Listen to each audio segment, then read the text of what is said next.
Everyone. You're here with Dr. Fullstack. So we're going over the OpenAI Realtime API, and I am surprised because this is actually living up to the hype.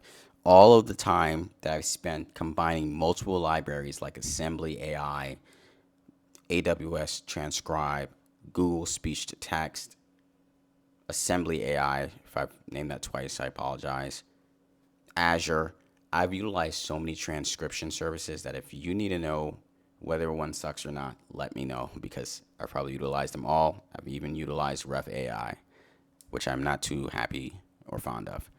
So here we're utilizing OpenAI's transcription service.